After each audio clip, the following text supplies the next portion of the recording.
തിരുമൂലദേവൻ്റെ തിരുമന്ത്രം 6-ാം തന്ത്രത്തിലെ മറ്റൊരു കാണ്ഡത്തിലേക്ക് നാം പ്രവേശിക്കുകയാണ്.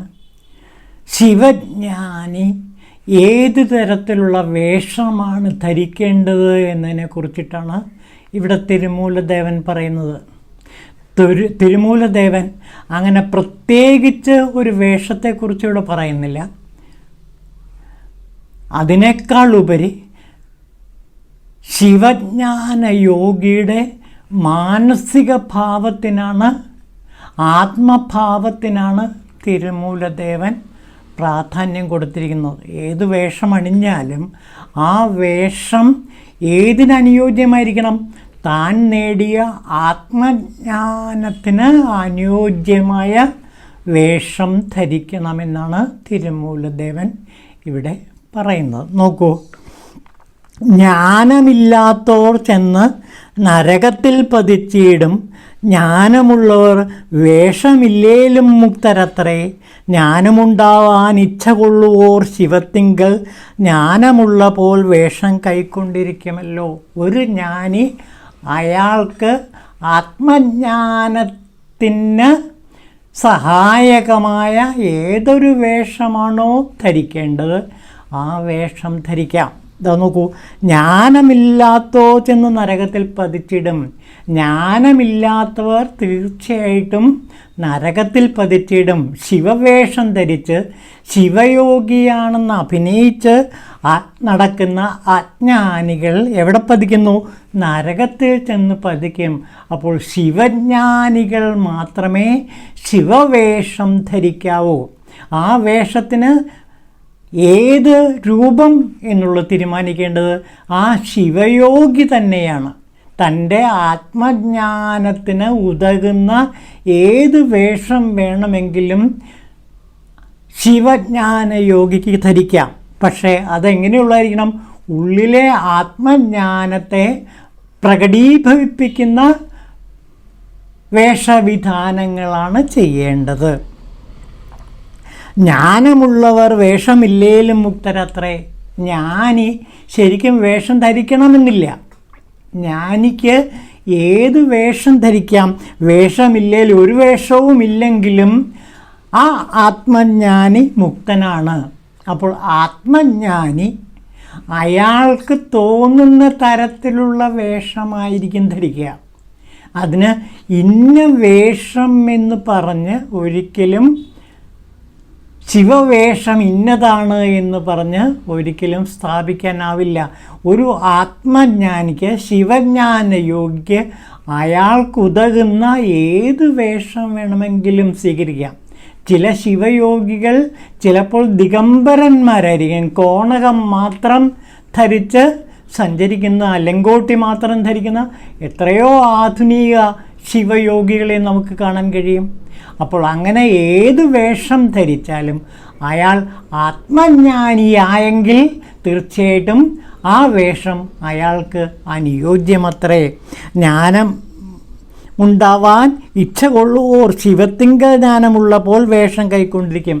അപ്പോൾ ജ്ഞാനമുള്ളവർ, ആത്മജ്ഞാനമുള്ളവർ ഈ ആത്മജ്ഞാനം, താൻ നേടിയ ആത്മജ്ഞാനത്തെ പ്രകാശിപ്പിക്കാൻ, ബാഹ്യമായി പ്രകാശിപ്പിക്കാൻ ഉതകുന്ന ഏതൊരു വേഷമാണോ ധരിക്കുന്നത് ആ വേഷം തന്നെയാണ് ആ ശിവജ്ഞാനയോഗിയുടെ വേഷം.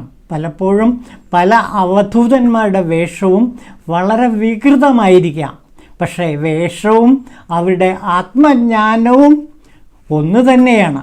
ആ വേഷം കൊണ്ട് തന്നെ അവരുടെ ഈ ലോക ജീവിതത്തോടുള്ള പരിപൂർണ വിരക്തി വ്യക്തമാക്കുന്ന തരത്തിലായിരിക്കും ചില ശിവയോഗികൾ വേഷത്തെ കരുതുന്നത്.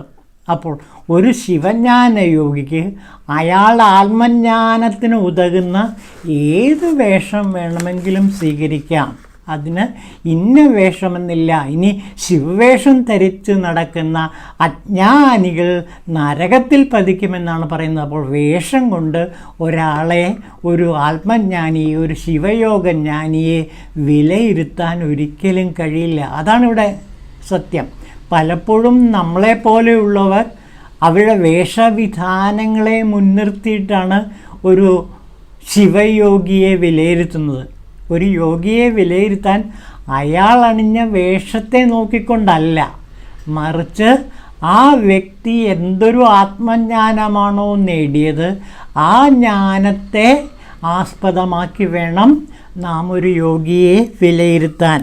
അപ്പോൾ വസ്ത്രം, വേഷവിധാനം കൊണ്ട് ഒരിക്കലും ഒരു യോഗിയെ നമുക്ക് വിലയിരുത്താനാകില്ല.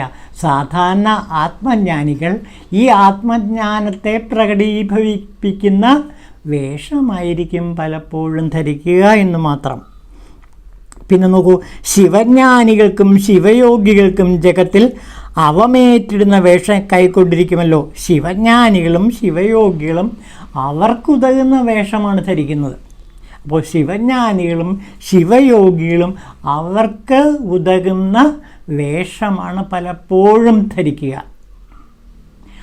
അല്ലാത്ത വേഷങ്ങൾ അവർ ധരിക്കില്ല. രസകരമായൊരു സംഭവമുണ്ട്. ശ്രീനാരായണ ഗുരുദേവൻ അദ്ദേഹത്തിൻ്റെ ശിഷ്യനായ നടരാജ ഗുരുവിനോട് ഒരിക്കൽ പറഞ്ഞു, തനിക്കൊരു മേൽമുണ്ട് വാങ്ങിക്കൊണ്ടുവരാൻ. അദ്ദേഹം നല്ല നിറമുള്ള ചുമന്ന ഒരു ഷാള് വാങ്ങിച്ചുകൊണ്ട് ഗുരുവിന് സമർപ്പിച്ചു. അത് കയ്യിലെടുത്തിട്ട് ശ്രീനാരായണ ഗുരുദേവൻ പറഞ്ഞു, അയ്യോ നീ ഇത് വാങ്ങിയോ എന്ന് പറഞ്ഞിട്ട് ദൂരെ മാറ്റി വയ്ക്കുകയാണ് ചെയ്തത്. ആ ചുവന്ന വസ്ത്രം അദ്ദേഹം അണിഞ്ഞില്ല. അപ്പോൾ വസ്ത്രത്തിൻ്റെ നിറം അദ്ദേഹത്തിൻ്റെ ആത്മജ്ഞാനവുമായി ബന്ധപ്പെട്ടതല്ല. അതുകൊണ്ടായിരിക്കണം ശ്രീനാരായണ ഗുരുദേവൻ ആ വസ്ത്രം വേണ്ട എന്ന് പറഞ്ഞുപേക്ഷിച്ചത്. അപ്പോൾ പല ജ്ഞാനികളും അവർക്കുതകുന്ന വേഷം മാത്രമേ ധരിക്കുകയുള്ളൂ. ചിലപ്പോൾ ഒരു മേൽമുണ്ട് മാത്രം ധരിച്ചുകൊണ്ടായിരിക്കും അവർ ഈ ലോകത്തിൽ മുഴുവൻ സഞ്ചരിക്കുന്നത്. ചില ലങ്കോട്ടി മാത്രം ധരിച്ചുകൊണ്ട് സഞ്ചരിക്കുന്ന എത്രയോ പേരുണ്ട്. അപ്പോൾ ഇവരെല്ലാം ആത്മജ്ഞാനികളാണ്. അപ്പോൾ വേഷവിധാനം കൊണ്ട്, ഒരാളുടെ വേഷവിധാനം കൊണ്ട് ആ വ്യക്തി നേടിയ ആത്മജ്ഞാനത്തെ ഒരിക്കലും വിലയിരുത്താൻ കഴിയില്ല.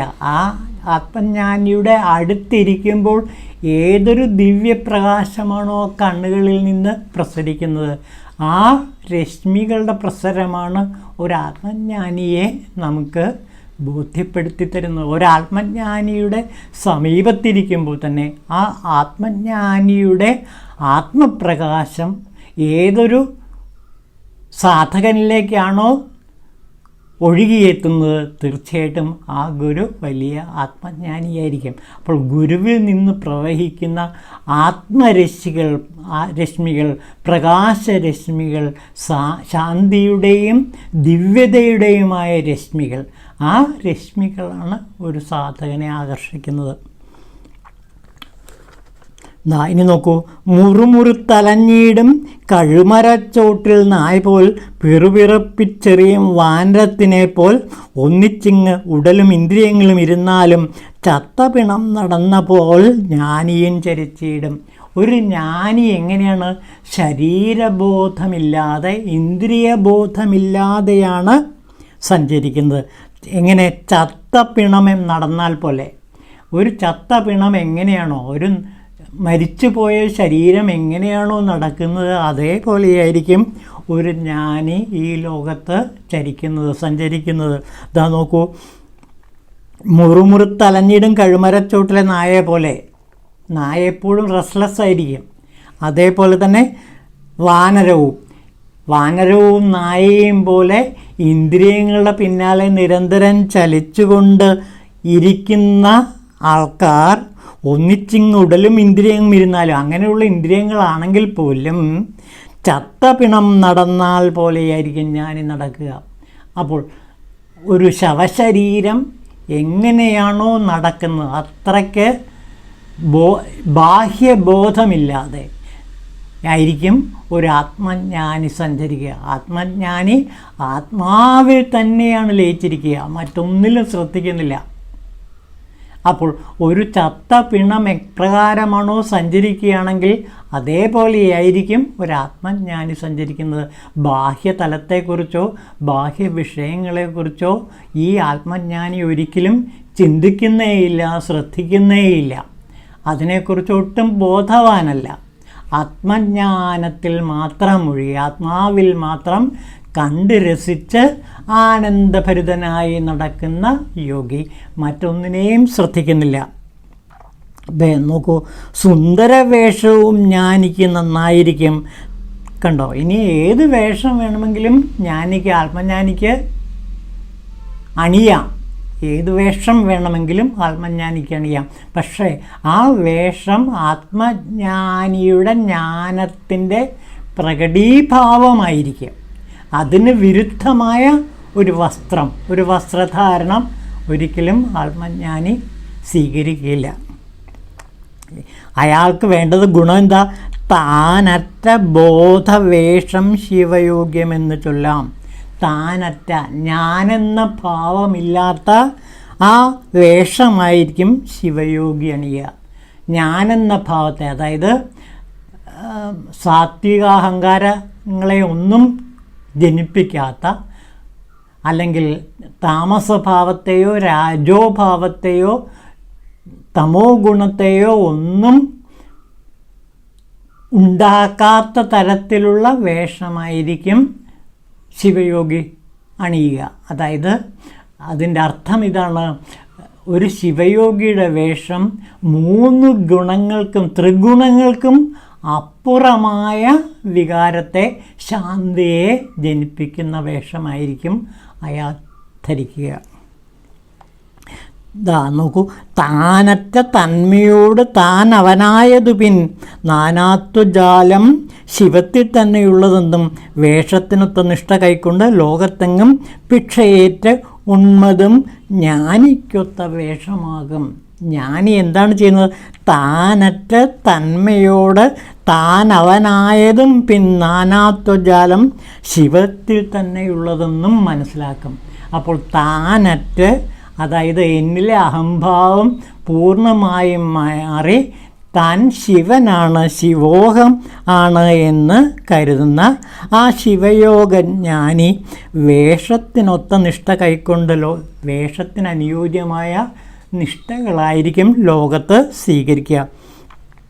എന്നിട്ടോ ദീക്ഷയേറ്റ് ഉണ്മത്, അയാൾ സ്വന്തമായി ഒന്നും സമ്പാദിക്കുന്നില്ല.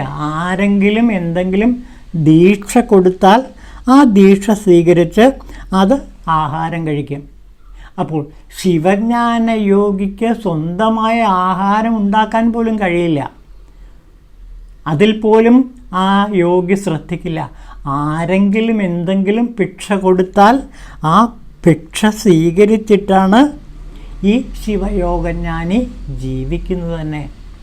രമണാശ്രമത്തിലെ പല യോഗിവര്യന്മാരും ഭിക്ഷാടനം നടത്തിയാണ് ആഹാരം കഴിച്ചിരുന്നത് എന്ന് നമുക്ക് രമണ മഹർഷിയുടെ ജീവചരിത്രം വായിക്കുമ്പോൾ മനസ്സിലാകുന്നുണ്ട്.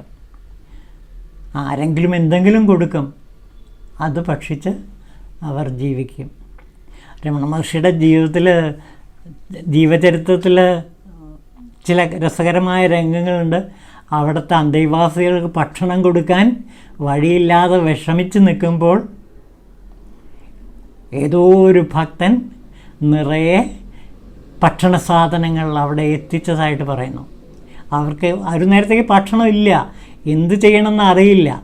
അപ്പോഴേക്കും ഏതോ ഒരു ഭക്തൻ, അറിയപ്പെടാത്ത ഏതോ ഒരു ഭക്തൻ ദൂരെ നിന്നൊരു വണ്ടിയിൽ കുറേ ആഹാര പദാർത്ഥങ്ങൾ, അവർക്ക് സാത്വിക ഭക്ഷണം അവർക്ക് എത്തിച്ചു കൊടുത്തു എന്ന് ജീവചരിത്രത്തിൽ പറയുന്നുണ്ട്. അപ്പോൾ ശിവഭഗവാൻ തന്നെ അവരുടെ ഭക്ഷണകാര്യവും നോക്കും. അത് ചിലപ്പോൾ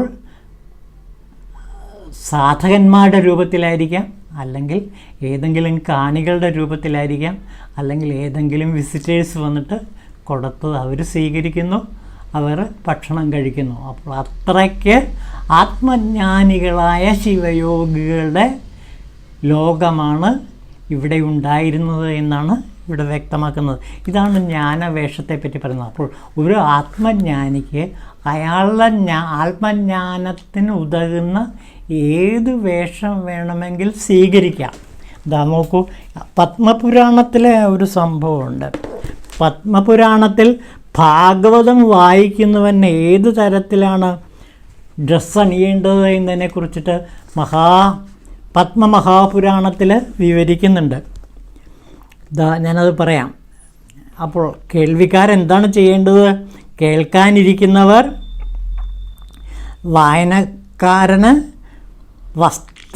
വായനക്കാരനെ വസ്ത്രാഭരണങ്ങൾ അണിയിച്ച് പൂജിക്കണം എന്നാണ് പറയുന്നത്. അത് മന്ത്രം ചൊല്ലിക്കൊണ്ടാണ്. നോക്കൂ, ശ്രീമദ് ഭാഗവതോഖ്യായം പ്രത്യക്ഷഃ കൃഷ്ണ ഏവ ഹി സ്വീകൃതോ അസി മയാ നാഥ മുക്ത്യർത്ഥം ഭവസാഗരേ മനോരഥോ മദീയോ അയം സബല സർവഥാ ത്വയാ നിർവിഘ്ന നൈവ കർത്തവ്യോ ദാസോഹം തവ കേശവ എന്ന് പ്രാർത്ഥിച്ചിട്ട് അദ്ദേഹത്തിന് ഉതകുന്ന, ആ യജമാനന് ഉതകുന്ന വസ്ത്രങ്ങൾ അണിയിച്ച് പൂജിക്കുക. ഇതാണ് പറയുന്നത്. അപ്പോൾ ഏത് വസ്ത്രം അണിയിക്കണമെന്ന് പത്മപുരാണത്തിലും പറയുന്നില്ല. പക്ഷെ അതിനു മുമ്പ് ഒരു മന്ത്രം ജപിക്കണം കേൾക്കാൻ വരുന്നവർ. ഭാഗവതോഖ്യായം പറയുന്ന ഈ യജമാനിൽ നിന്ന്